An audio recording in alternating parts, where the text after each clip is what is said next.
Hello everyone, आप सभी का study for UPSC PCS channel में स्वागत है। केबीसी नैनो की बुक से बिहार समग्र को कंप्लीट कर रहे हैं हम।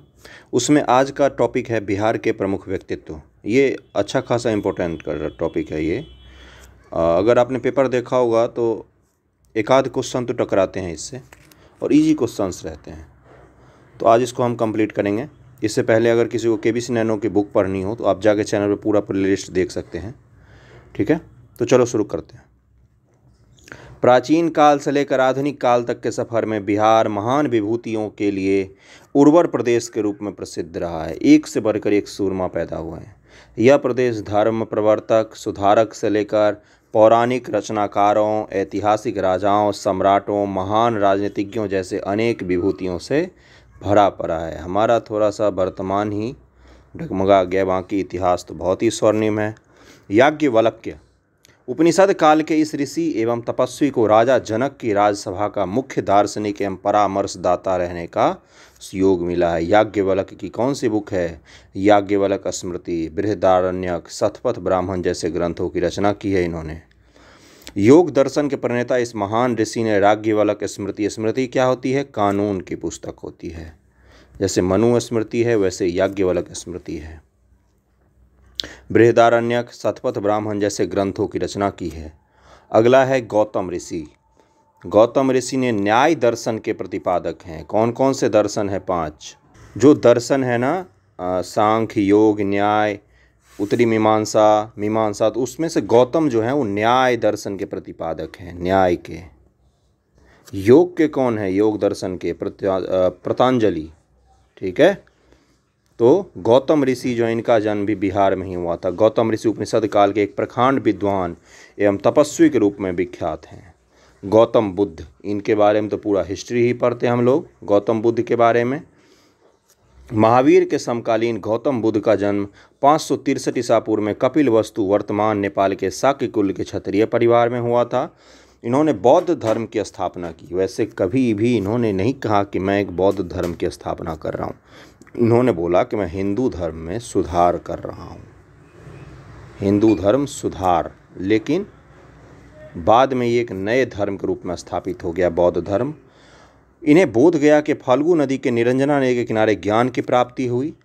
483 ईसा पूर्व में कुशीनगर उत्तर प्रदेश में इन्होंने महापरिनिर्वाण को प्राप्त किया। अगर ज़्यादा डिटेल में पढ़ना हो तो मैंने बिहार का प्राचीन हिस्ट्री पढ़ाया है, उसमें जाकर देख लेना। वर्धमान महावीर, ये दोनों एक ही साथ थे बिहार में, वर्धमान महावीर और गौतम बुद्ध। जैन धर्म के 24वें तीर्थंकर हैं ये। वर्धमान महावीर जी का जन्म 540 ईसा पूर्व में वैशाली के निकट कुंड ग्राम में हुआ था। इनका जन्म क्षत्रिय परिवार के जात्रिक कुल के वंश में हुआ था। इनके पिता सिद्धार्थ वज्जी संघ के प्रमुख सदस्य थे। इनकी माता त्रिशला विदेह दत्ता वैशाली लिच्छवी कुल की प्रमुख चेटक की बहन थी। तो लिच्छवी कुल की बहन थी इनकी माता। अगला है कि भगवान महावीर को 12 वर्ष की कठोर तपस्या के बाद जुम्भिक नामक ग्राम के समीप ऋजुपालिका नदी के किनारे साल के पेड़ के नीचे कैवल्य की प्राप्ति हुई थी। ओके, ऋजुपालिका नदी के किनारे, क्यूल नदी जो आज का है। आम्रपाली, आम्रपाली वैशाली की नगरबधू एक किताब भी है, अगर सुना होगा, ऑडिबल वगैरह जो सुनने का आता है उस पर किताब सुन सकते, उसमें बहुत अच्छी किताब है ये। आम्रपाली लिच्छवी शासक राजा चेटक के काल में प्रसिद्ध नगरवधू राज नर्तकी थी। आम्रपाली ने भगवान बुद्ध के वैशाली आगमन पर उन्हें भोजन कराया, बुद्ध की शिष्यता ग्रहण की थी आम्रपाली ने।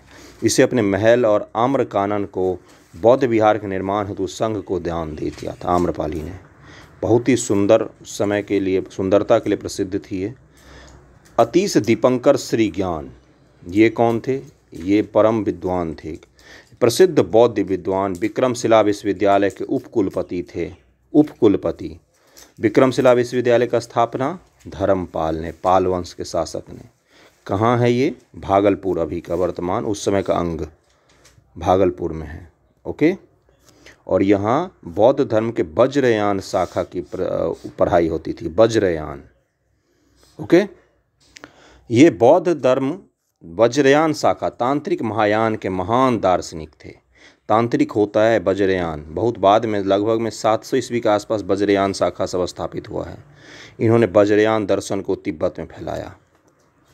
अश्वघोष, प्रथम शताब्दी में अश्वघोष पाटलिपुत्र के प्रसिद्ध विद्वान थे। अश्वघोष कनिष्क द्वारा कश्मीर के कुंडल वन में आयोजित चतुर्थ बौद्ध संगीति के उपाध्यक्ष भी थे। कनिष्क ने जब पाटलिपुत्र वगैरह सब पर अधिकार किया तो अश्वघोष को अपने साथ ले गए वो अपने दरबार में।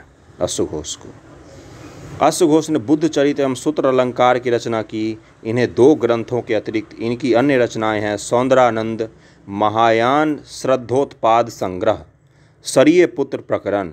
ये सब डायरेक्ट पूछे जाते हैं एग्जाम में इनके ग्रंथों के नाम। कनिष्क ने पाटलिपुत्र पर आक्रमण किया। अश्वघोष को बलात् अपने साथ राजधानी पेशावर ले गया था, मतलब बलपूर्वक। ओके, अश्वघोष को ले गया था बुद्ध का भिक्षा पात्र और एक मुर्गा ले गया था। एंशिएंट हिस्ट्री में पढ़ना होता है। पाणिनि, इनको लेकर विवाद भी है। एनसीईआरटी में लिखा है अफगानिस्तान के थे। अगर एनसीईआरटी पढ़ा होगा तो अफगानिस्तान का लिखा हुआ इनको। खैर हम बिहार के में पढ़ते हैं। मौर्यकालीन प्रसिद्ध व्याकरण शास्त्री अष्टाध्यायी के रचयिता पाणिनि, जो तक्षशिला के विद्यार्थी रह चुके थे, इन्हें कुछ लोग जहां मनेर पटना का निवासी मानते हैं, वहीं कुछ इतिहासकार इन्हें उत्तर पश्चिम सीमा प्रांत के सलातुर नामक स्थान का निवासी मानते हैं। कुछ लोग क्या बोलते हैं कि मनेर में इनका जन्म हुआ था। और इनकी किताब का क्या नाम है? अष्टाध्यायी। और ये हिंदी संस्कृत का पहला व्याकरण है। समझ गए, पहला व्याकरण है ये अष्टाध्यायी। और पतंजलि ने इस पर टीका लिखा महाभाष्य। महाभाष्य नामक ग्रंथ है जो पतंजलि द्वारा लिखा गया, वो अष्टाध्यायी पर टीका है। उनके प्रसिद्ध रचना अष्टाध्यायी प्राचीन भारत इतिहास को जानने का एक महत्वपूर्ण स्रोत है। अष्टाध्यायी में 8 अध्याय एवं 3863 सूत्र हैं। आर्यभट्ट, पता है इनके बारे में। आर्यभट्ट पाटलिपुत्र के प्रसिद्ध विद्वान एवं गणितज्ञ थे। इनका जन्म कुसुमपुर पटना में 473 ईस्वी में हुआ था। गुप्तकालीन है ये। आर्यभट्ट ने कॉपरनिकस के 1000 वर्ष पूर्व दिए गए सिद्धांत 1000 पूर्व यह सिद्ध कर दिया था कि पृथ्वी गोल है और अपनी धुरी पर घूमती है। कॉपरनिकस का सिद्धांत तो फिजिक्स में पढ़ा होगा ना। उससे पहले आर्यभट्ट जी ने बोल दिया था ये चीज़। इन्होंने मात्र 23 वर्ष की उम्र में 499 ईस्वी में गणित व खगोल शास्त्र पर एक शोध ग्रंथ आर्यभट्टियम संस्कृत में लिखा था। इनकी विद्वता से प्रभावित होकर ही तत्कालीन गुप्त सम्राट चंद्रगुप्त द्वितीय ने अपने दरबार उज्जैन में इनको जगह दिया था। उज्जैन में चंद्रगुप्त के दरबार में जो नवरत्न थे उन्हीं में शामिल थे ये आर्यभट्ट जी। इनके द्वारा पृथ्वी का अपने कक्ष पर घूमने के समय 23 घंटे 56 मिनट 4.1 सेकंड निकाला गया, जो एग्जैक्ट है, जो कि आधुनिक यंत्रों के माध्यम से निकाले गए समय से मात्र 1 सेकंड के 10वें हिस्से की भिन्नता रखता है। कितना प्रखंड विद्वान थे। आर्यभट्ट ने आर्यभट्टियम के अलावा 10 गीत सूत्रम आर्यभट्टेशत नामक ग्रंथ लिखा है। बाणभट्ट का जन्म बिहार में सोन नदी के किनारे बसा प्रीतिकूट नामक नगर में एक समृद्ध वात्सायन गोत्रीय ब्राह्मण परिवार में हुआ था। उनके पिता का नाम चित्रभानु, माता का नाम राज्य देवी था। संस्कृत के प्रखंड विद्वान एवं कवि बाणभट्ट ने हर्षचरित एवं कादम्बरी जैसे कालजयी कृतियों के साथ दुर्गा सप्तक और सूर्य सप्तक की भी रचना की है। ये 7वीं सदी के पूर्वार्ध में हर्षवर्धन के समकालीन एवं उनके दरबारी थे बाणभट्ट जी। इनकी किताब का क्या नाम है? हर्षचरित और कादम्बरी। बहुत ही अच्छी ग्रंथ है, क्लासिकल संस्कृत ग्रंथ। अजातशत्रु, बिंबिसार के पुत्र अजातशत्रु ने अपने शासन काल में राज्य का अधिकाधिक विस्तार किया।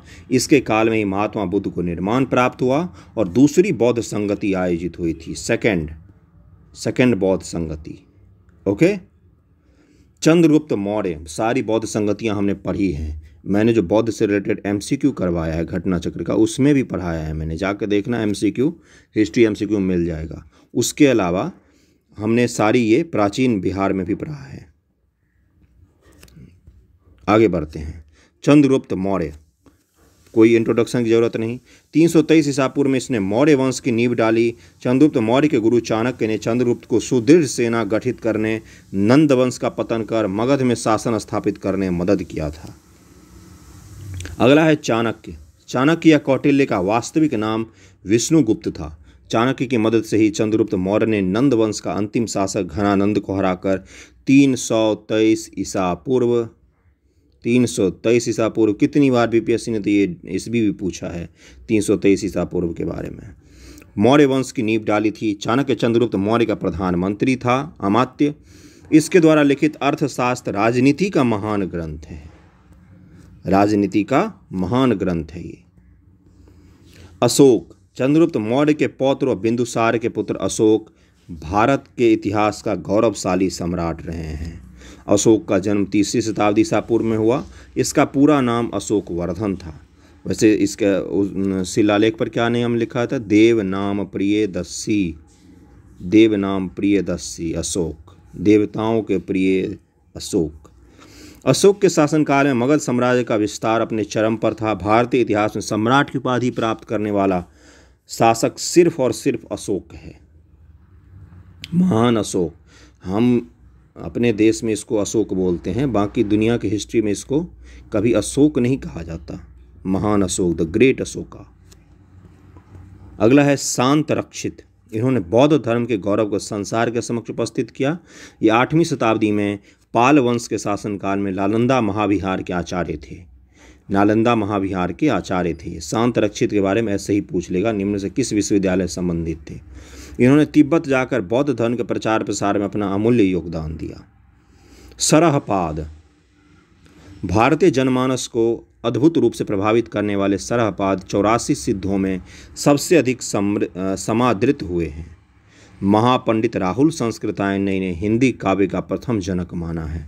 ये इतिहासकार हैं। इन्होंने बोला है सरहपाद जी के लिए कि ये हिंदी काव्य के प्रथम जनक हैं। इन्होंने हिंदी काव्य का रचना किया था। मध्यकाल की विभूतियाँ, ये थे प्राचीन काल के सारे।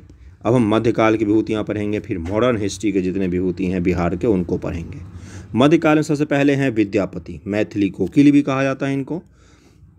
श्रृंगार रस के प्रसिद्ध मध्यकालीन कवि विद्यापति जी का जन्म अभी का मधुबनी जिले के बिस्फी ग्राम में 1352 ईस्वी में हुआ था। 1352 में हुआ था विद्यापति जी का जन्म। ये वैनवार वंशीय महाराजा शिव सिंह के समकालीन थे।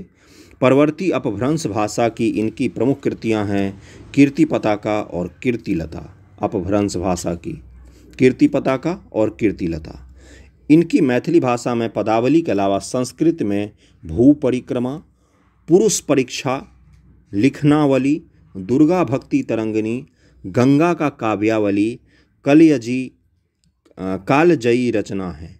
ये सभी इनकी रचनाएं हैं। इससे क्वेश्चन पूछ सकता है।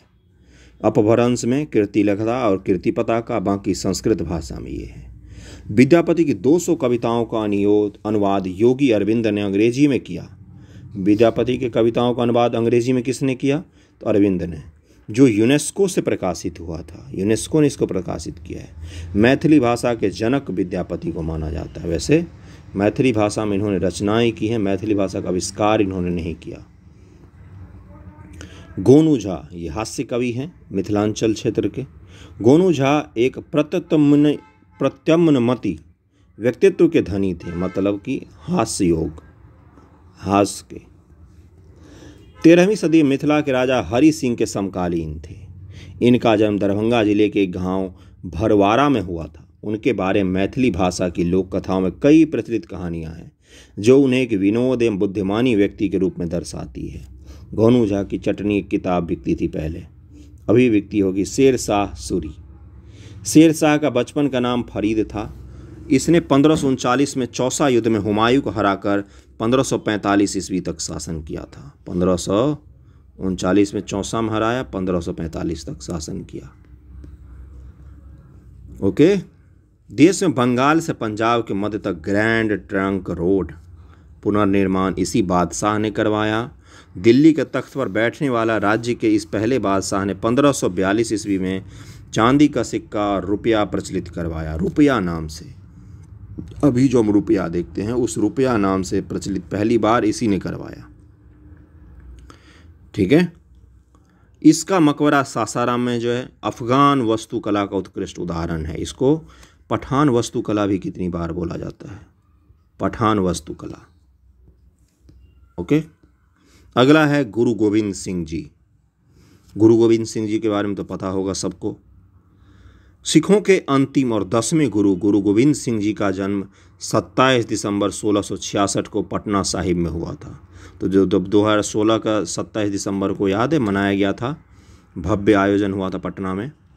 गुरु गोविंद सिंह ने पाहुल प्रणाली को आरंभ किया। इस प्रणाली में दीक्षित होने वाले व्यक्ति को खालसा कहा जाता है। सिखों को एक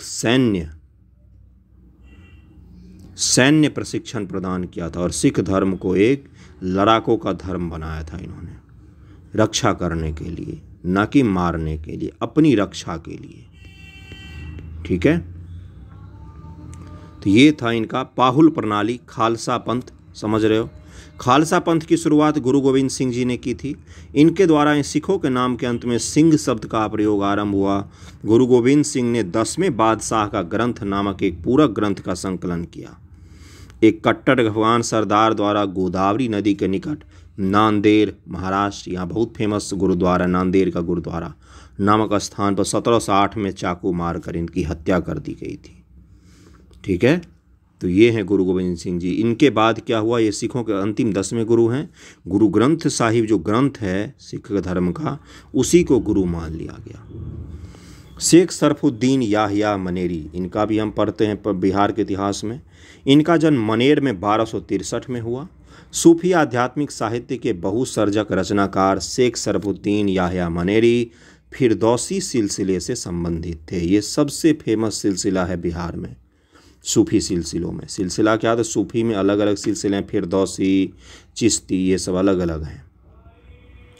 वह सूफी संत निजामुद्दीन फिरदौसी के शिष्य थे। इन्हें बिहार में सूफी आंदोलन का सर्वश्रेष्ठ प्रतिनिधि माना जाता है।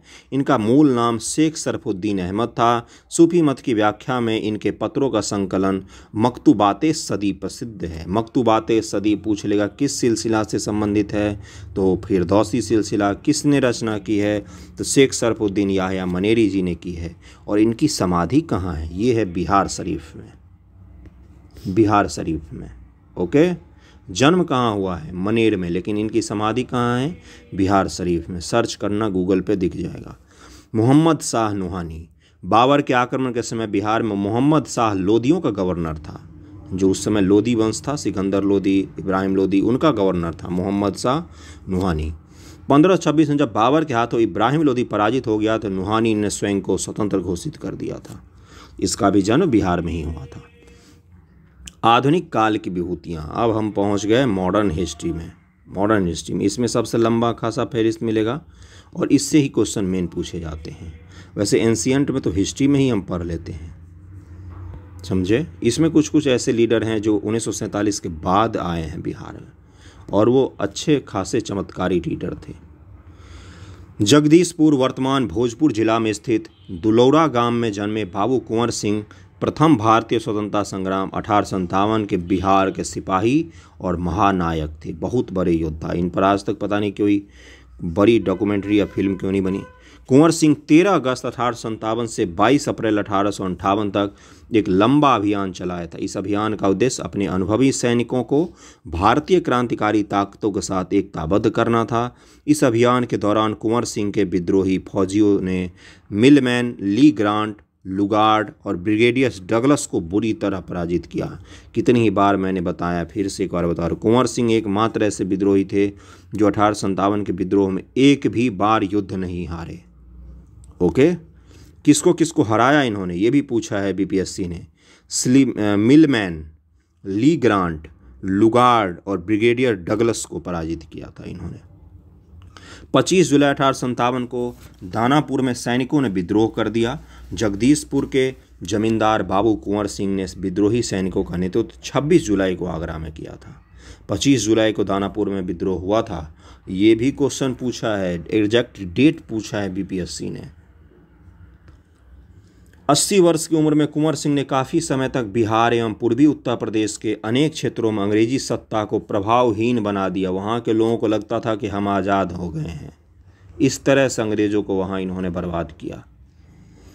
इन्होंने 23 अप्रैल 1858 को जगदीशपुर के पास अंतिम लड़ाई लड़ी और कंपनी के सैनिक को खदेड़ कर जगदीशपुर के किले से अंग्रेज़ों का यूनियन जैक झंडा उतार दिया। इस लड़ाई में कुंवर सिंह बुरी तरह घायल हो जाने के कारण 3 दिन बाद 26 अप्रैल 1858 को वीर गति को प्राप्त हो गए। इसके बाद कौन आया? इनका भाई जो थे अमर सिंह, उन्होंने लीड किया फिर इनको बराबर की पहाड़ियाँ जो है वहाँ पर इनको छुपना पड़ा। कैमूर के आसपास बराबर की पहाड़ी में इनको अमर सिंह जी को छुपकर छद्म युद्ध लड़ना पड़ा, गुरिल्ला युद्ध। खान बहादुर खुदा बख्श खान, अब इनके बारे में पढ़ते हैं। खान बहादुर खुदा बख्श खान जी का जन्म 2 अगस्त 1842 ईस्वी को तत्कालीन सारण जिले में हुआ था। खुदा बख्श खान पांडुलिपियों के प्रसिद्ध संग्रहकर्ता थे। पांडुलिपियों के प्रसिद्ध संग्रहकर्ता, पांडुलिपि तो हमारे इतिहास में सब जगह दिखता है ना, उसको संग्रह करते थे। इन्होंने पटना में खुदा बख्श लाइब्रेरी का स्थापना की थी। सब ये तो पढ़ते हैं हम जीके में भी कि खुदा बख्श लाइब्रेरी कहाँ है, पटना में है। खुदा बख्श लाइब्रेरी को 1969 में भारत सरकार ने राष्ट्रीय महत्व की संस्था घोषित की थी। राष्ट्रीय महत्व की, समझ सकते हो। यह एक स्वायत्तशासी पुस्तकालय है जिसके अवैतनिक अध्यक्ष बिहार के राज्यपाल होते हैं। इस जो पुस्तकालय का अध्यक्ष कौन होते हैं? बिहार के जो गवर्नर होते हैं वो होते हैं। अवैतनिक, कोई वेतन नहीं मिलता, स्वायत्तशासी है, अपने दम पर चलती है। शीलभद्र याजी, बिहार में फॉरवर्ड ब्लॉक के नेता शीलभद्र याजी का जन्म बख्तियारपुर में 22 मार्च 1906 ईस्वी को हुआ था। वैसे ये भी कितना बड़ा विडंबना है, बख्तियारपुर नाम है अभी तक, जिन्होंने हमारा सब कुछ जला दिया। ये भारत छोड़ो आंदोलन का सक्रिय योगदान दिया और युवाओं में काफ़ी लोकप्रिय रहे। प्रोफेसर अब्दुल बारी, इन्होंने असहयोग तथा खिलाफत आंदोलन में काफ़ी बढ़ चढ़कर भाग लिया। 20 जुलाई 1937 को डॉक्टर श्री कृष्ण सिंह के नेतृत्व में कांग्रेस मंत्रिमंडल बनाने पर प्रोफेसर अब्दुल बारी को विधानसभा का उपाध्यक्ष चुना गया। 1937 में जब असेंबली का इलेक्शन हुआ पूरे देश में अलग अलग, तो बिहार में जो प्रधानमंत्री बने, क्योंकि उस समय प्रधानमंत्री कहा जाता था मुख्यमंत्री को, 1937 में श्री कृष्ण सिंह, तो अब प्रोफेसर अब्दुल बारी स्पीकर बने थे। 1942 भारत छोड़ो आंदोलन, प्रोफेसर बारी ने बढ़ चढ़ कर हिस्सा लिया।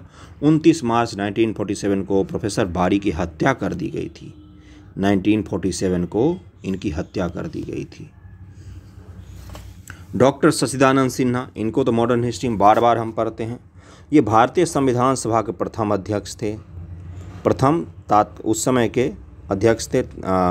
इनका जन्म 10 नवंबर 1871 को बक्सर जिला के स्थित मुराव गांव में हुआ था।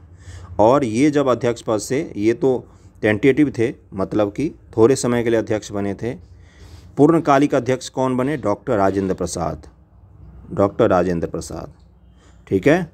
तो बिहार जो संविधान सभा था, संविधान सभा के तो पूर्णकालिक और तात्कालिक दोनों अध्यक्ष बिहार से ही थे संविधान सभा के। ओके, ये प्रथम भारतीय थे जिन्हें एक प्रांत का गवर्नर और हाउस ऑफ लॉर्ड्स का सदस्य बनने का श्रेय मिला। ये प्रीवी काउंसिल के सदस्य भी थे।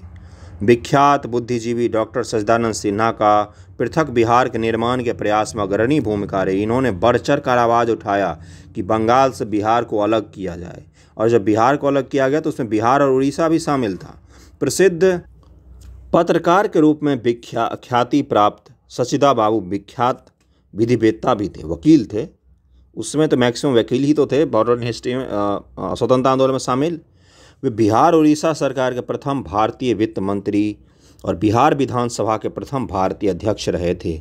वे पटना विश्वविद्यालय के कुलपति भी रहे। कितना चीज़ है, नाम इनके साथ जुड़ा हुआ है, कितना सारा पद इन्होंने जीवन भर में धारण किया। इन्होंने बंगाल से पृथक बिहार राज्य के गठन में महत्वपूर्ण भूमिका निभाई।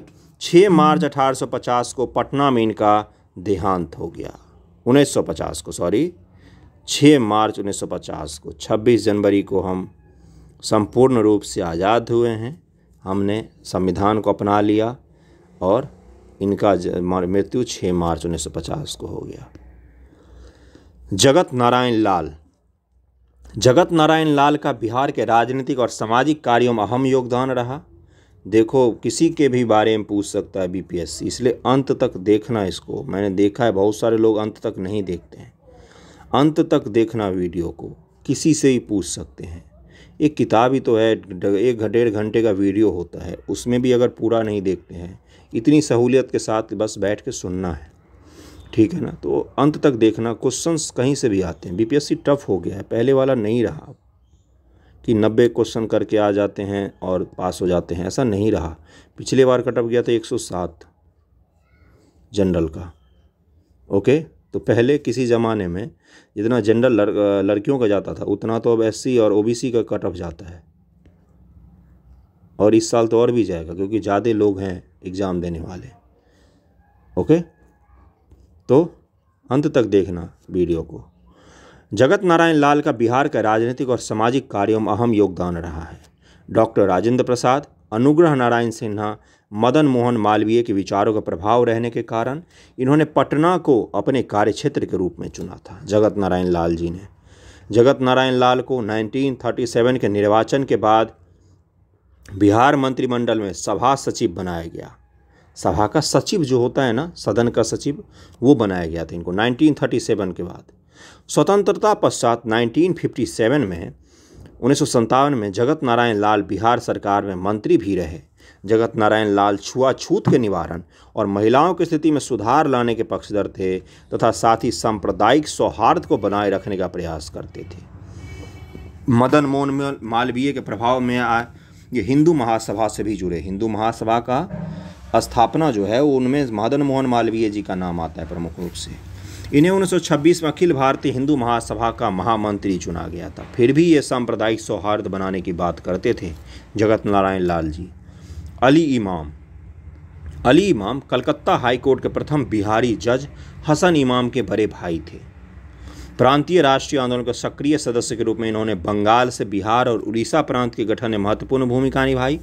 1910 में इन्हें सर की उपाधि दी गई। इसी वर्ष गवर्नर जनरल की कार्यकारी परिषद में विधि सदस्य के रूप में इनका मनोनयन किया गया। गवर्नर जनरल की कार्यकारी परिषद में 1910 में विधि सदस्य बने थे। 1917 में अली इमाम को पटना हाई कोर्ट का जज मनोनीत किया गया था। ओके, अगला है जगलाल चौधरी। जगलाल चौधरी 1895 से 1975 तक पेशे से डॉक्टर और अग्रणी स्वतंत्रता सेनानी थे। जगलाल चौधरी भारतीय स्वतंत्रता आंदोलन के कार्यकर्ता, दलित नेता, बिहार के राजनीतिक और एक समाज सुधारक भी थे। 1937 में निर्वाचन के बाद जगलाल चौधरी को बिहार का स्वास्थ्य मंत्री बनाया गया। 1937 वाला इलेक्शन की बार बार चर्चा हो रही है। ओके, मंत्री बनते इन्होंने 1938 ईस्वी में शराबबंदी विधेयक पारित कर दिया। 1946 में जगलाल चौधरी कांग्रेस मंत्रिमंडल में स्वास्थ्य मंत्री बने, लेकिन मतभेद के कारण बाद में इस्तीफा दे दिया था इन्होंने 1946 में। तो शराब बंद करने का राजनीति नया नहीं है, बहुत पुराना है ये। जब हम स्वदेशी आंदोलन पढ़ते हैं, स्वदेशी आंदोलन और नमक सत्याग्रह या फिर असहयोग आंदोलन, इसमें पढ़ना कि महिलाएं कहाँ पर देती थी धरना, शराब के दुकानों पर धरना देती थी। बिहार में ही बहुत सारी महिलाओं का नाम आता है अलग अलग जगह, उन्होंने शराब के दुकान पर धरना दिया। ठीक है, तो शराब का राजनीति बहुत पुराना है। मोहम्मद यूनुस 1937 में के चुनाव के पश्चात बिहार के प्रथम भारतीय मुख्यमंत्री बने। चूंकि डॉक्टर श्रीकृष्ण सिंह कांग्रेस ने मंत्रिमंडल बनने से इनकार कर दिया था, इसलिए मोहम्मद यूनुस को बिहार का प्रधानमंत्री बनाया गया। कृष्ण सिंह जी ने मंत्रिमंडल बनाने से इनकार कर दिया, इसलिए मोहम्मद यूनुस को बिहार का प्रधानमंत्री बनाया गया था। उसमें मुख्यमंत्री को राज्य का प्रधानमंत्री कहा जाता था। मोहम्मद यूनुस बने थे 1937 में, प्रथम भारतीय मुख्यमंत्री बने थे 1937 के चुनाव के पश्चात। राजकुमार शुक्ल, बहुत सारे लोग जानते होंगे, मॉडर्न हिस्ट्री जिसने भी पढ़ी होगी बिहार का जानते होंगे। राजकुमार शुक्ल चंपारण में कृषक नेता थे।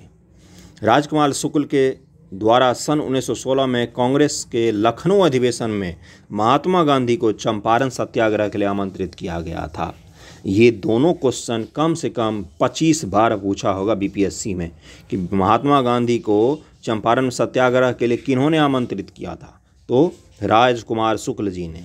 और किस अधिवेशन में किया था, तो 1916 के लखनऊ अधिवेशन में। 1916 का लखनऊ अधिवेशन और भी चीज़ों के लिए फेमस है कि गरम दल और नरम दल दोनों एक हो गए थे, फिर से गरम नरम एक हो गए। किसके योगदान से हुए थे, तो एनी बेसेंट जी के योगदान से हुई थी। ये जो एनी बेसेंट जी थी, इनके योगदान से हुए थे। बहुत सारे लोग तो एनी बेसेंट पता भी नहीं होगा कौन है। एनी बेसेंट के बहुत सारे लोग पुरुष समझते हैं, लेकिन ये महिला थी थियोसॉफिकल सोसाइटी से संबंधित थी एनी बेसेंट जी। और इसमें क्या हुआ था 1916 के और लखनऊ अधिवेशन में कि मुस्लिम लीग और कांग्रेस ये दोनों राजी हो गए थे। कांग्रेस ने मुस्लिम लीग को स्वीकृति दे दी थी। ओके, जो ये चीज़ था पृथक निर्वाचन, उसको भी स्वीकृति दे दी 1916 के लखनऊ अधिवेशन में। तो 1916 के लखनऊ अधिवेशन में ही इन्होंने चंपारण सत्याग्रह के लिए गांधी जी को आमंत्रित किया था। 1917 में गांधी जी द्वारा चंपारण में अंग्रेजों की 3 कठिया व्यवस्था के खिलाफ चलाए गए चंपारण आंदोलन में राजकुमार शुक्ल अग्रणी किसान नेता थे। कृष्ण बल्लभ सहाय के.बी. सहाय का जन्म 31 दिसंबर 1898 को बिहार राज्य के पटना जिले के स्थित शेखपुरा नामक स्थान पर हुआ था।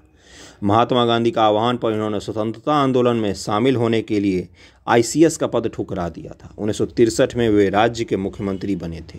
कृष्ण बल्लभ सहाय जी, उन्हें बिहार में भूमि सुधार का जनक माना जाता है, क्योंकि उन्हीं के प्रयासों से बिहार में भूमि सुधार अधिनियम को लागू किया गया। भू सुधार जो एक्ट था उसको इन्हीं के प्रयासों से बिहार में लागू किया गया। चकबंदी, हदबंदी कि इतना से ज़्यादा ज़मीन नहीं रखेंगे, एक जगह आपको ज़मीन दी जाएगी। ओके, तो ये सब भूमि सुधार के तहत शामिल था।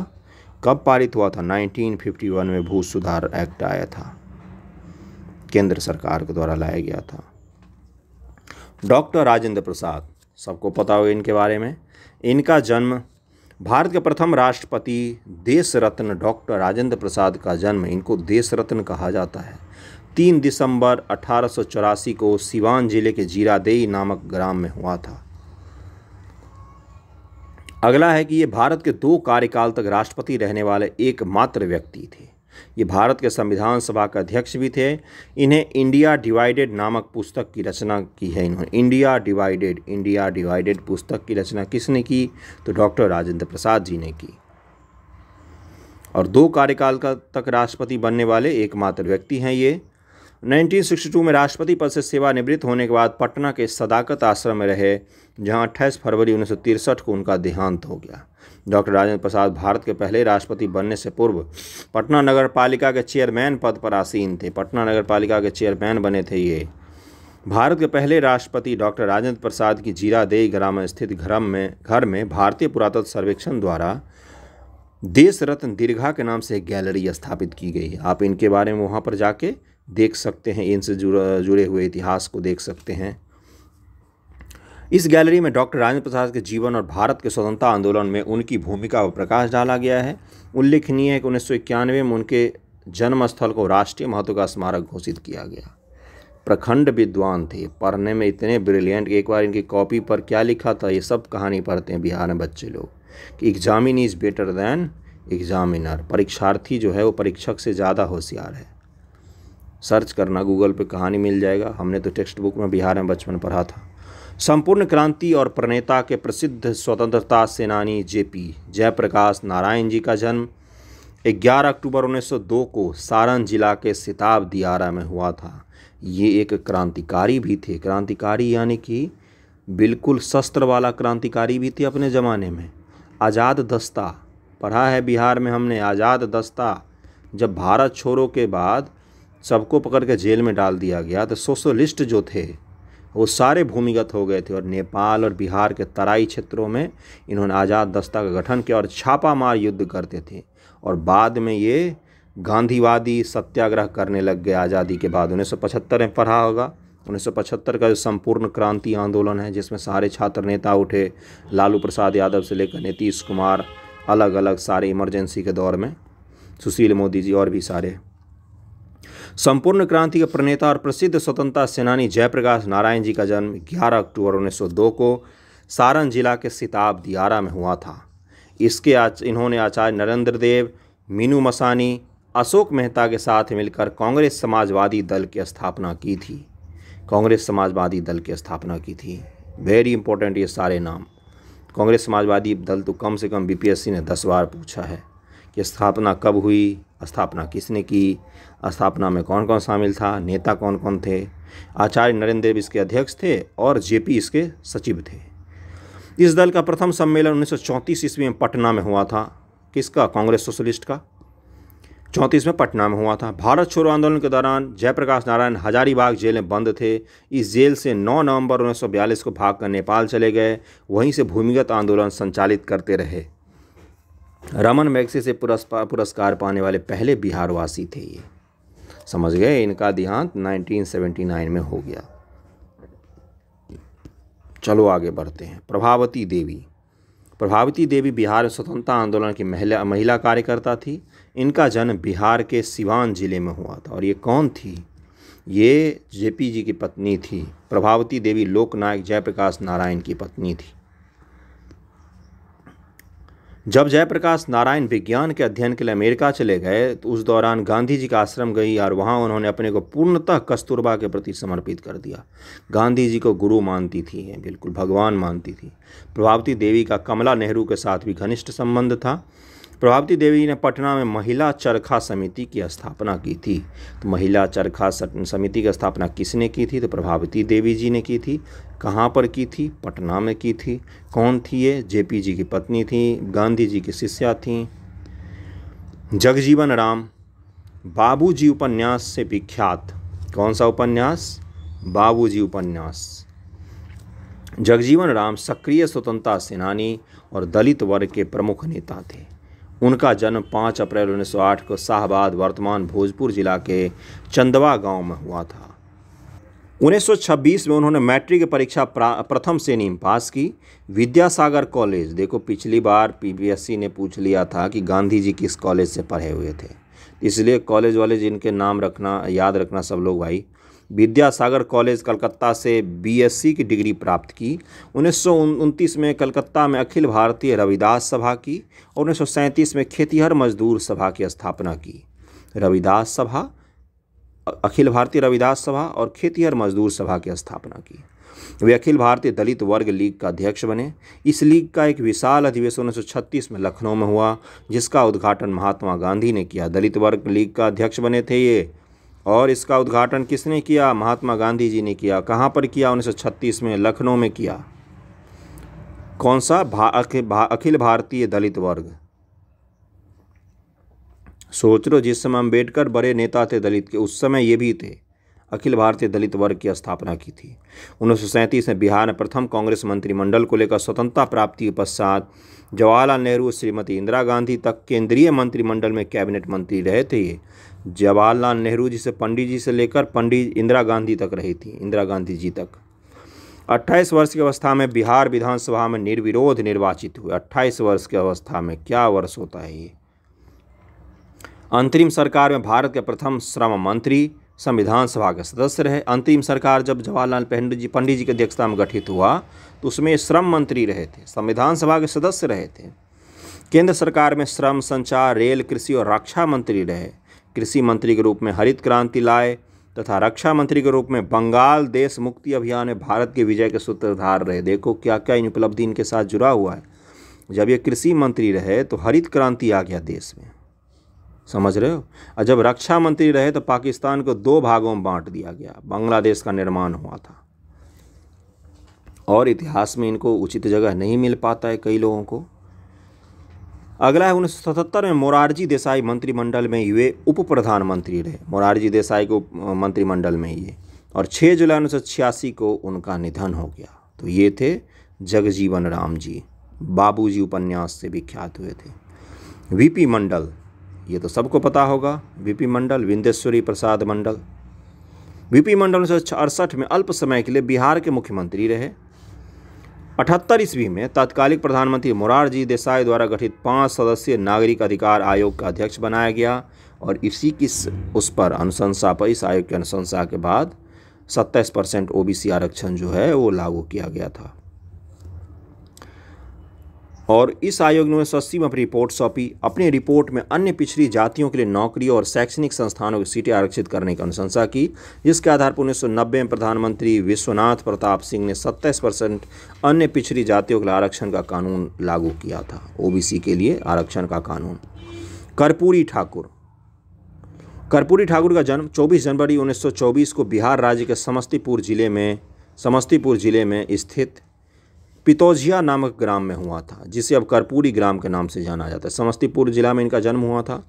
वे भारत के महान स्वतंत्रता सेनानी, शिक्षक और राजनीतिज्ञ थे। बिहार के राजनीति के चाणक्य और स्वतंत्रता संग्राम के अमर सेनानी जननायक कर्पूरी ठाकुर सच्चे अर्थों में गरीबों के मसीहा थे। लोकनायक जयप्रकाश नारायण और समाजवादी चिंतक डॉक्टर राम मनोहर लोहिया उनके राजनीतिक गुरु थे। कर्पूरी ठाकुर जी का वे बिहार के मुख्यमंत्री 2 बार बने। 22 दिसंबर 1970 को उन्होंने पहली बार और 26 जून 1977 को वह बिहार के दूसरी बार मुख्यमंत्री बने। उनका देहांत 17 फरवरी 1988 को पटना में हुआ था। इनके बारे में एक चीज़ बताता हूँ, सब लोग अब समझ जाएंगे, कभी नहीं भूलेंगे इनको जीवन में। जो बिहार का राज्य बोर्ड है 10th का, BSEB जो है, बिहार स्कूल एग्जामिनेशन बोर्ड, उसमें जो आज भी है ना कि 10th तक में अगर आप इंग्लिश में नहीं पास हो तो भी आप पास हो, वो चीज़ कर्पूरी ठाकुर जी ने ही लाया था। समझ गए? इंग्लिश में नहीं पास, फिर भी आप अगर पास हो 10th का मैट्रिक, तो वो इन्होंने ही लाया था। समझ गए? अब कभी नहीं भूगोलो कर्पूरी ठाकुर को। और एक चीज़, ये अच्छी चीज़ थी कि गलत चीज़ थी? इंग्लिश में पास नहीं होने पर भी पास, ये मतलब चर्चा का विषय है। इस पे चर्चा किया जा सकता है कि अच्छी चीज़ थी या गलत चीज़ थी। दुनिया को खुद से काट लेने से दुनिया थोड़ी न बदल जाती है। भोला पासवान शास्त्री, महान स्वतंत्रता सेनानी भोला पासवान शास्त्री बिहार के पहले दलित मुख्यमंत्री थे। समझ गए? भोला पासवान शास्त्री जी का उपलब्धि सबसे पहला यही कि वो बिहार के पहले दलित मुख्यमंत्री थे। भारतीय राष्ट्रीय आंदोलन के समय भोला पासवान शास्त्री ने पूर्णिया के राष्ट्र संदेश नामक हिंदी साप्ताहिक पत्रिका का संपादन किया था। भोला पासवान शास्त्री 3 बार बिहार के मुख्यमंत्री बने, लेकिन 3 बार अल्प समय तक ही पद को सुशोभित किया उन्होंने। भोला पासवान शास्त्री सादगी से भरे एक निष्ठावान व्यक्ति थे, इसलिए इन्हें राजनीति का संत कहा जाता था। तिलका मांझी का जन्म एक संथाल परिवार में 11 फरवरी 1750 को भागलपुर जिले में हुआ था। तिलका मांझी का जन्म, ये अंग्रेजी शासन के शोषण के विरुद्ध संघर्ष करते रहे। तिलका मांझी। श्री कृष्ण सिंह, डॉक्टर श्री कृष्ण सिंह, बिहार के प्रथम मुख्यमंत्री और बिहार केसरी के नाम से प्रसिद्ध डॉक्टर श्री कृष्ण सिंह जी का जन्म मुंगेर जिला के मऊर नामक ग्राम में हुआ था। तो ये बिहार केसरी नाम से किसको जाना जाता है? 10-12 क्वेश्चन पूछा है BPSC ने, इसको याद रख लेना। वे पता ही होगा, वैसे तो बिहार में जीके में हम सब लोग पढ़ते ही हैं। ये वे महात्मा गांधी द्वारा सन 1940 में आरंभ किए गए व्यक्तिगत सत्याग्रह में बिहार के प्रथम व्यक्तिगत सत्याग्रही थे। तो बिहार के प्रथम व्यक्तिगत सत्याग्रही कौन थे? डॉक्टर श्री कृष्ण सिंह। अब पूरे देश में पहले व्यक्तिगत सत्याग्रही कौन थे? तो विनोबा भावे जी जो थे वो थे। ओके, और दूसरे सत्याग्रही कौन थे? तो पंडित जवाहरलाल नेहरू। 2 जनवरी 1946 को अपनी मृत्यु के अर्थात 31 जनवरी 1961 तक बिहार के मुख्यमंत्री रहे। 2 जनवरी 1946 से 1961 तक ये बिहार के मुख्यमंत्री रहे थे श्री कृष्ण सिंह जी। समझ रहे हो? इस समय बिहार ने काफ़ी प्रोन्नति की थी भाई। झारखंड में जितने उद्योग अभी देख रहे हो, सारा तो उस समय बिहार में ही था, और इसी पीरियड में लगा था ये सारा का सारा। बाद में उसको काट के हमने अलग कर दिया। तो ये इस पीरियड में हम बिहार देश का सबसे तेज़ी से प्रगति करने वाला राज्य था। बिहार देश का पहला राज्य था जहां इनके शासनकाल में जमींदारी प्रथा के उन्मूलन का कार्य प्रारंभ हुआ था। जमींदारी प्रथा पता होगा। अगला चलते हैं डॉक्टर अनुग्रह नारायण सिंह। इनका जन्म 18 जून 1887 को औरंगाबाद जिले के पोयवा गांव में हुआ था। चंपारण नील आंदोलन के दौरान जब महात्मा गांधी ने डॉक्टर राजेंद्र प्रसाद उनके साथियों को वार्ता हेतु बुलाया, तब श्री अनुग्रह नारायण सिंह भी उनके साथ थे। डॉक्टर श्री कृष्ण सिंह मंत्रिमंडल में वे बिहार के प्रथम उप मुख्यमंत्री रहे थे। ये अनुग्रह नारायण सिंह जी लोकप्रियता के रूप में इन्हें अनुग्रह बाबू और बिहार विभूति के नाम से जाना जाता था। बिहार केसरी श्री कृष्ण सिंह जी, बिहार विभूति अनुग्रह बाबू। 31 जनवरी 1961 को इनका देहांत हो गया। अगला है मौलाना मजरूल हक, जो हमने बिहार के इतिहास में मॉडर्न हिस्ट्री में खूब पढ़ा है। इनका नाम मौलाना मजरूल हक जी का नाम। तो मौलाना मजरूल हक पटना जिले के मनेर थाने के ब्रह्मपुर गांव के निवासी थे। इन्होंने 1906 में ऑल इंडिया मुस्लिम लीग नामक पार्टी की स्थापना की, जिसके लिए इन्होंने हसन इमाम की भी सहायता ली। चंपारण सत्याग्रह में अहम योगदान दिया। बिहार विद्यापीठ सदाकत आश्रम की स्थापना के लिए मौलाना मजरूल हक को याद किया जाता है। इनके द्वारा स्थापित सदाकत आश्रम देश के प्रथम राष्ट्रपति डॉक्टर राजेंद्र प्रसाद के अवकाश ग्रहण पर उनका प्रवास स्थल बन गया। सदाकत आश्रम बिहार प्रदेश कांग्रेस का कार्यालय भी है। बिहार का जो कांग्रेस कार्यालय है वो सदाकत आश्रम ही है। बिहार विद्यापीठ के संस्थापक कुलाधिपति रहे मौलाना हक को गांधी जी देशभूषण कहते थे। इनके द्वारा प्रकाशित समाचार पत्र द मदरलैंड राष्ट्रीय एकता का प्रबल समर्थक रहा। हसन इमाम, ये वरिष्ठ बैरिस्टर और राष्ट्रवादी नेता थे। ये वर्ष 1912 में कलकत्ता हाईकोर्ट का प्रथम बिहारी जज नियुक्त किए गए। हसन इमाम 1921 में बिहार और उड़ीसा विधान परिषद के प्रथम उपाध्यक्ष निर्वाचित हुए। उसी वर्ष राष्ट्रसंघ के सभा में ये भारतीय शिष्टमंडल के रूप में सदस्य बने। राष्ट्रसंघ जो था, याद होगा, प्रथम विश्व युद्ध के बाद पूरी दुनिया के देशों ने मिलकर एक राष्ट्रसंघ नामक संस्था बनाया था। जैसे अभी यूएन है ना, यूनाइटेड नेशन, उसी तरह राष्ट्रसंघ था उस समय। तो उसमें ये शिष्टमंडल के सदस्य बने थे। बिहार के पृथक्करण में इनकी महत्वपूर्ण भूमिका थी। शिक्षा और पत्रकारिता के विकास में इनका देन उल्लेखनीय है हसन इमाम जी का। अगले पर चलते अशोक कुमार 13 अक्टूबर 1911 से दिसंबर 2001 का जन्म कुमुदलाल गांगुली के रूप में भागलपुर के एक बंगाली परिवार में हुआ था। भागलपुर उस समय ब्रिटिश भारत के अंतर्गत बंगाल प्रेसिडेंसी में हुआ करता था और अब भारत के बिहार प्रांत में आता है। तो अशोक कुमार जी का जन्म भागलपुर में हुआ था, उस समय बंगाल प्रेसिडेंसी में था। साल 1998 में उन्हें भारत सरकार की ओर से सिनेमा कलाकारों के लिए दिए जाने वाले सर्वोच्च राष्ट्रीय पुरस्कार दादा साहेब फाल्के पुरस्कार से सम्मानित किया गया। 1999 में भारतीय सिनेमा में योगदान को उन्हें पद्म भूषण दिया गया। अशोक कुमार को देखा होगा बहुत सारी मूवियों में, बहुत फेमस कलाकार हैं। उन्हें समान रूप में एक ही साथ लीड रोल, नकारात्मक और चरित्र भूमिका निभाने वाले भारत के बेहतरीन कलाकारों में शुमार किया जाता है। अभी मुझे कोई मूवी के नाम याद नहीं है, नहीं तो मैं बता देता अशोक कुमार कौन है। चलो आगे बढ़ते हैं। विश्वनाथ प्रताप शाहाबादी, भोजपुरी सिनेमा के जनक के रूप में प्रसिद्ध। विश्वनाथ प्रताप शाहाबादी भोजपुरी सिनेमा जो है उसके जनक के रूप में प्रसिद्ध हैं। ये जनवरी 1912 में इनका जन्म हुआ। तात्कालिक शाहाबाद जिला आरा में हुआ था।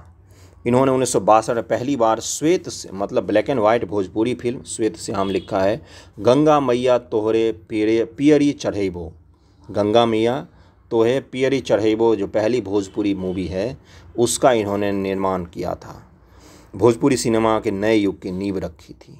ठीक है। 16 सिंगार करे दुल्हनिया उनकी अन्य महत्वपूर्ण भोजपुरी फिल्म है। कौन सा? 2 फिल्म है इनकी, विश्वनाथ प्रसाद शाहाबादी जी की, गंगा मैया तोहरे पियरे चढ़ैबो और 16 सिंगार करे दुल्हनिया। ठीक है, महत्वपूर्ण भोजपुरी फिल्म है उनकी। विश्वनाथ प्रताप शाहाबादी को कुछ महत्वपूर्ण हिंदी फिल्में, रूठा ना करो, गंगा धाम, गीत गंगा, ससुराल, तुलसी और घर जमाई इत्यादि, ये सब इनकी फिल्में हैं। हिंदी फिल्म भी है और भोजपुरी भी है। दीप नारायण सिंह स्वतंत्र भारत में बिहार विधानसभा के प्रथम अध्यक्ष, सक्रिय स्वतंत्रता सेनानी थे। इनके प्रयत्नों से बिहार प्रांतीय कांग्रेस का दूसरा अधिवेशन हुआ। ये बिहार के कार्यवाहक मुख्यमंत्री भी रहे हैं दीप नारायण सिंह जी। अगला है भिखारी ठाकुर, भोजपुरी के शेक्सपियर हैं ये, समझ रहे हो। इन्होंने विदेशिया जो गीत सुनते हैं हम लोग, उसके रचयिता हैं ये, बहुत फेमस हैं ये। भोजपुरी के शेक्सपियर के नाम से मशहूर भिखारी ठाकुर जी का जन्म 1887 में सारण जिले के कुतुबपुर गांव में हुआ था, छपरा। भिखारी ठाकुर सामाजिक चेतना के लोकप्रिय कवि, गायक और नाटककार थे, जिन्होंने बिना औपचारिक शिक्षा ग्रहण किए लोकप्रिय भोजपुरी साहित्य की रचना की। कोई औपचारिक शिक्षा नहीं थी, बस जिस भाषा में बोलते थे उसी भाषा में साहित्य की रचना कर दी थी। ये बहुत बड़ी चीज़ होती है। साहित्य का कोई इनको विशेष ज्ञान नहीं था, ना ही पढ़े लिखे थे, बस जो बोलते थे उसकी रचना कर दी थी इन्होंने। भिखारी ठाकुर द्वारा रचित नाटक जहाँ एक ओर समाज को नैतिकता की शिक्षा देता है, वहीं दूसरी ओर इनकी कविताओं में श्रृंगार, करुणा, भक्ति और हास्य का मनोरम मिश्रण परिलक्षित होता है। भिखारी ठाकुर जी की प्रसिद्ध कृतियाँ कौन कौन सी हैं, अब ये देख लेते हैं। बेटी वियोग, विदेशिया, राधे श्याम बहार, भाई विरोध, बेटी बेचबा, गंगा स्नान, विधवा विलाप, पुत्र वधू, गबर घिचोर, ननद भौजाई, कलयुग प्रेम, ये सब इनकी रचनाएं हैं भिखारी ठाकुर जी की। और इनका जन्म सारण जिला में हुआ था और भोजपुरी का शेक्सपियर कहा जाता है इनको।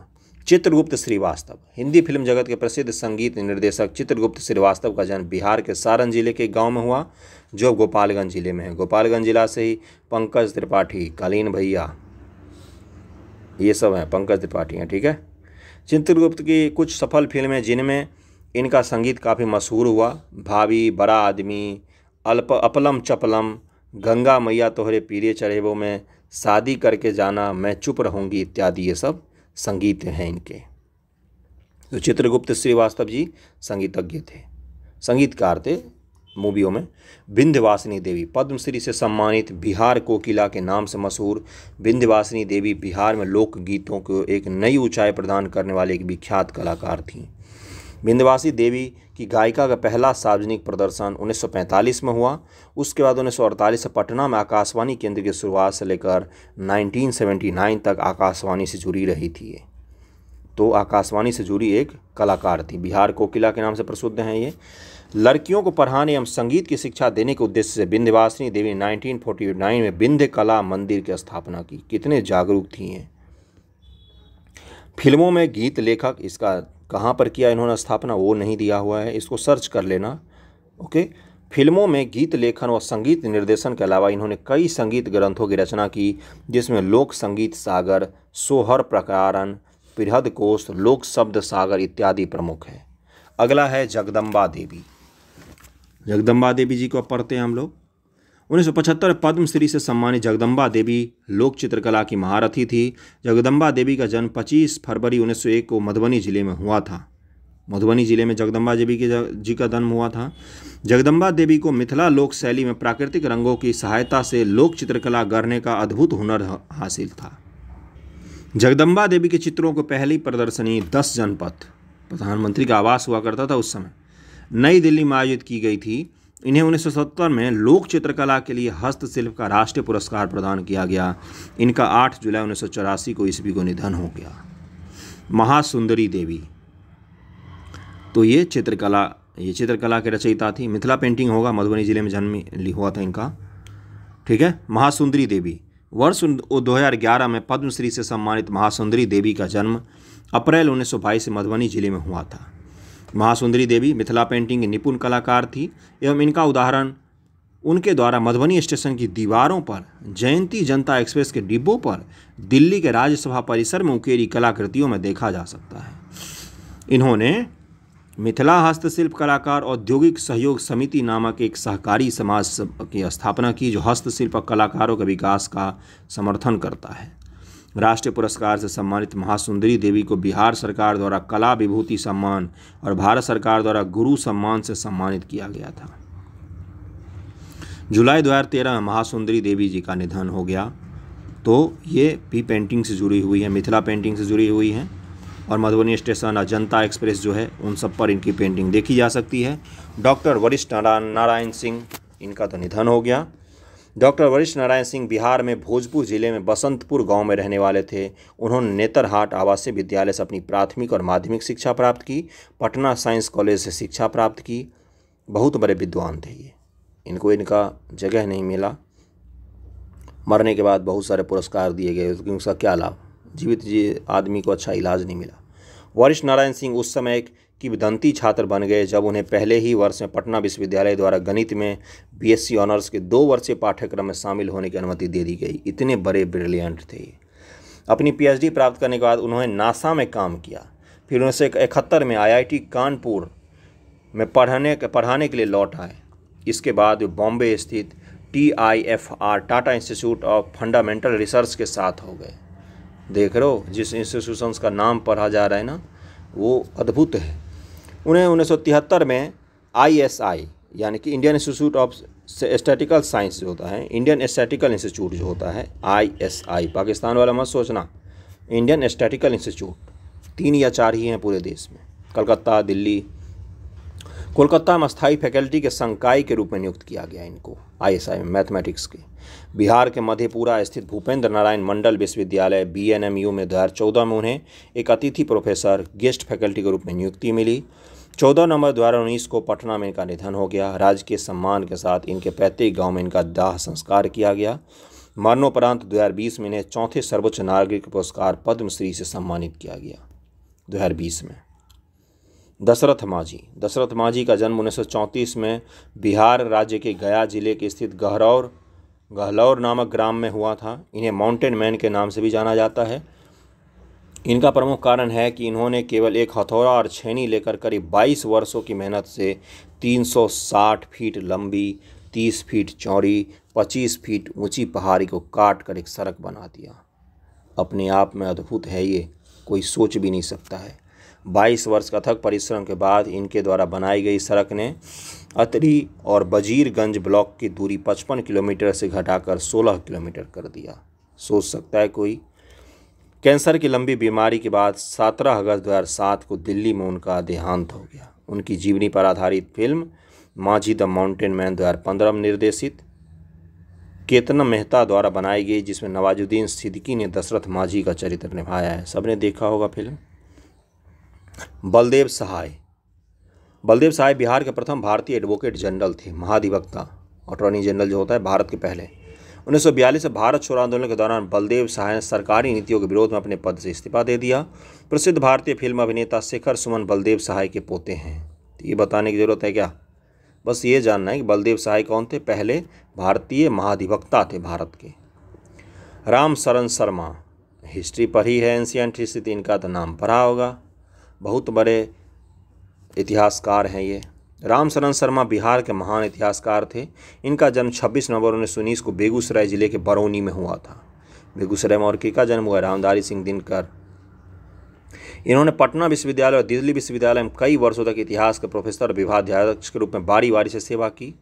इनकी प्रसिद्ध रचनाएं प्रारंभिक भारत का परिचय, शूद्रों का प्राचीन इतिहास, विश्व इतिहास की भूमिका, भारत के प्राचीन नगरों का पतन, प्राचीन भारत में राजनीतिक विचार और संस्थाएं, भारतीय सामंतवाद आदि हैं। ये लेफ्ट विंग इतिहासकार माने जाते हैं।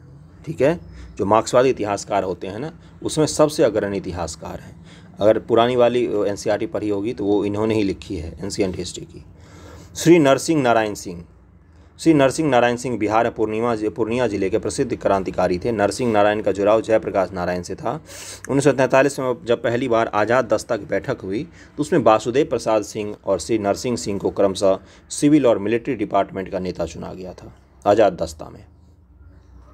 बिस्मिल्लाह खां, भारत रत्न है ये बिस्मिल्लाह खां। मशहूर संगीतज्ञ, महान शहनाई वादक बिस्मिल्लाह खां का जन्म 21 मार्च 1916 को बक्सर जिले के डुमराव में हुआ था। बिस्मिल्लाह खां का वास्तविक नाम कमरुद्दीन खां था। कम उम्र में इन्होंने मशहूर संगीतज्ञ के रूप में प्रसिद्धि हासिल कर ली। 15 अगस्त 1947 को बिस्मिल्लाह खां ने लाल किले में आयोजित समारोह में शहनाई वादन किया था।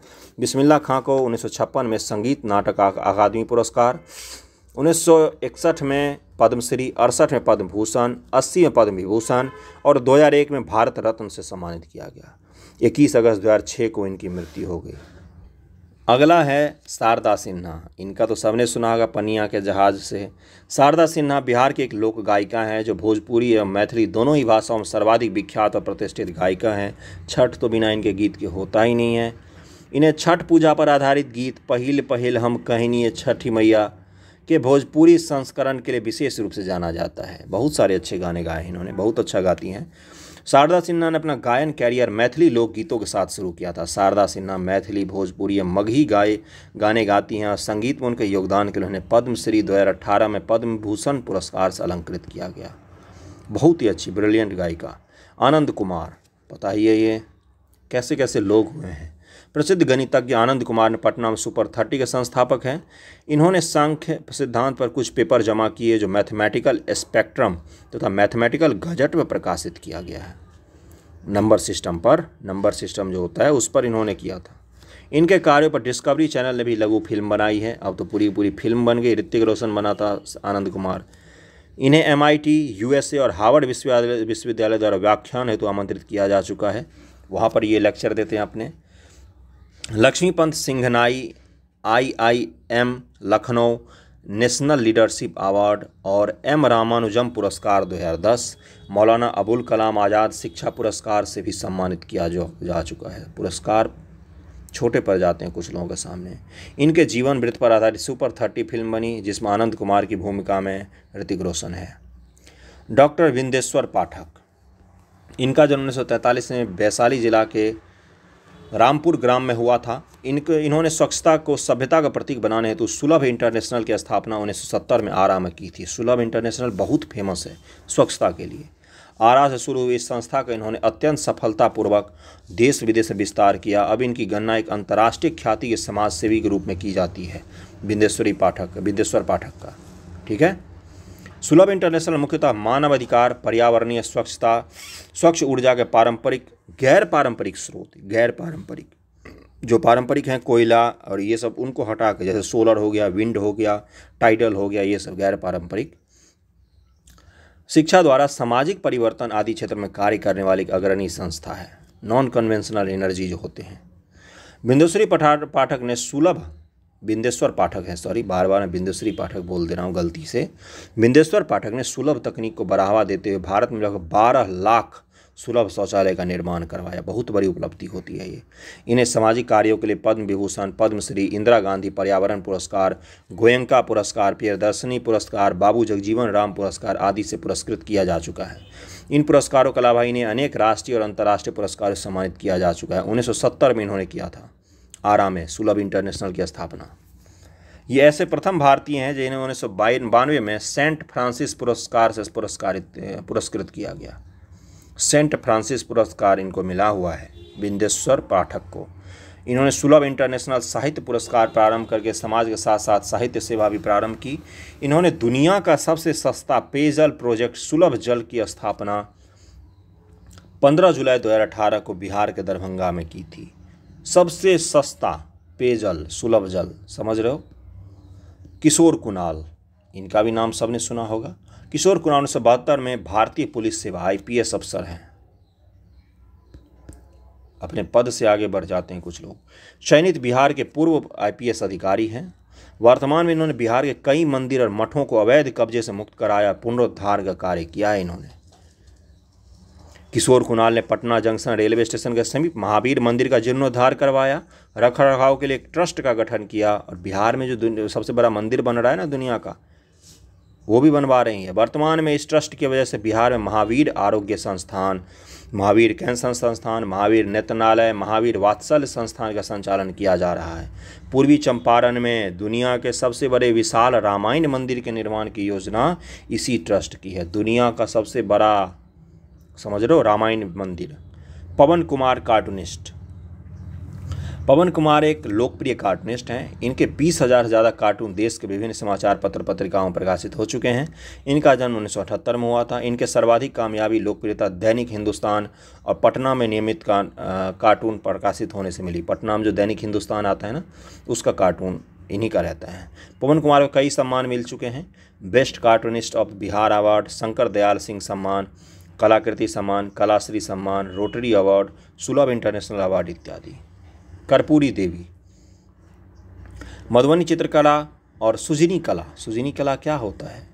पुराने चादर, साड़ियों, इनको जोड़ जोड़ एक के ऊपर एक परत रख के मिथिलांचल क्षेत्र में एक सुजनी बनाया जाता है, फिर इसको सिल दिया जाता है। ठीक है, तो वही उसी को बोलते हैं। दुनिया को मानचित्र पर, उस पर फिर तरह तरह के डिजाइन बनाए जाते हैं धागों से, अलग अलग तरीके के फूल, पक्षी चित्र और बहुत सारे कुछ बनाया जाता है। सुजनी कला UPSC का क्वेश्चन है, UPSC 2019। देखो जाके मैचिंग में पूछा है कि सुजनी कला कहाँ का है, सामने लिख दिया था कर्नाटक। ठीक है, दुनिया के मानचित्र पर स्थापित करने वाले सिद्ध हस्त शिल्प कर्पूरी देवी का निधन 90 वर्ष की उम्र में 30 जुलाई 2019 को हुआ। उनके निधन के 7 दशक की मिथिला काल यात्रा का एक युग समाप्त हो गया। 7 दशक की मिथिला कला यात्रा का एक दशक इनके साथ चला गया। लीजेंड कर्पूरी देवी। मिथिला पेंटिंग में कचनी और भरनी दोनों शैलियों का इकट्ठे मिश्रण उनकी कला की अलग पहचान थी। कचनी और भरनी जो होती है, ये शैली है मिथिला पेंटिंग की अलग अलग। मिथिला पेंटिंग बिहार की कला संस्कृति KBC नैनो में हमने डिटेल में पढ़ा है, जाके पढ़ना। भारत ही नहीं, जापान, अमेरिका, फ्रांस समेत दुनिया के कई देशों में उनकी कला ने अपनी पहचान बनाई। कर्पूरी देवी 4 बार जापान, 2 बार अमेरिका और 1 बार फ्रांस जा चुकी थी। कर्पूरी देवी को 1986 में भारत सरकार के मिनिस्ट्री ऑफ टेक्सटाइल ने सुजनी कला के लिए नेशनल मेरिट सर्टिफिकेट से नवाजा था। वहीं 80-81 में बिहार सरकार ने राज्य पुरस्कार, 83 में श्रेष्ठ शिल्प पुरस्कार, इसके अलावा वे अन्य दर्जन भर से अधिक अवार्ड प्राप्त कर चुकी हैं सुजनी कला के लिए। रवीश कुमार, कौन नहीं जानता होगा। नमस्कार, मैं हूं Ravish Kumar, prime time. NDTV एक भारतीय पत्रकार रवीश कुमार रमन मैगसेसे पुरस्कार प्राप्त करने वाले छठे भारतीय हैं। पहले भारतीय कौन थे रमन मैगसेसे पुरस्कार करने वाले? ऊपर मैंने पढ़ा है, नाम जाके देख के बताना। जबकि बिहार के पहले व्यक्ति थे। रमन मैगसेसे पुरस्कार को एशिया का नोबेल पुरस्कार भी माना जाता है। रवीश मूल रूप से बिहार के पूर्वी चंपारण जिले के मोतिहारी के निवासी हैं। पत्रकारिता में सर्वश्रेष्ठ योगदान के लिए उन्हें कई पुरस्कार प्राप्त हुए हैं। रवीश को मिलने वाले अन्य पुरस्कार: हिंदी पत्रिका रंग में उनके लिए गणेश शंकर विद्यार्थी पुरस्कार 2010 के लिए राष्ट्रपति के हाथों प्रदान किया गया था। 2014 में रवीश कुमार को गणेश शंकर विद्यार्थी पुरस्कार, बहुत बड़ा पुरस्कार होता है। गणेश शंकर विद्यार्थी कौन थे? ये पत्रकारिता का काम करते थे भारत के स्वतंत्रता संग्राम के समय, और कानपुर से इनकी पत्रिका प्रकाशित होती थी। जो कानपुर से प्रताप पत्रिका प्रकाशित होती थी, वो गणेश शंकर विद्यार्थी करते थे। चलो आगे आते हैं अपने बैक टू रवीश कुमार। और पत्रकारिता में उत्कृष्टता के लिए रामनाथ गोयनका पुरस्कार 2013, इंडियन टेलीविजन पुरस्कार 2014, पत्रकारिता क्षेत्र में उनके योगदान के लिए कुलदीप नैयर पुरस्कार 2017, रमन मैगसेसे पुरस्कार 2019, माधवराव सप्रे सम्मान 2019 प्रदान किया गया। रवीश कुमार की पुस्तकें: इश्क में शहर होना, देखते रहिए, रवीशपंथी, the free voice on democracy, culture and the nation. तो ये थे हमारे बिहार के प्रमुख व्यक्तित्व, एक से बढ़कर एक आए। तो इस चैप्टर को हमने ख़त्म कर दिया। बिहार का जो KV सिन्हा की बुक है वो लगभग में समाप्त हो चुका है। अब क्या बचा है? तो इसमें बचा है योजना, बिहार में जो योजनाएं चल रही हैं। इकोनॉमी का सेक्शन है, इकोनॉमी का ही सेक्शन ही बचा है और कोई नहीं बचा है, बाकी सब कंप्लीट कर दिया मैंने। तो वीडियो पसंद आए तो शेयर ज़रूर करना, लाइक करना। Thank you so much.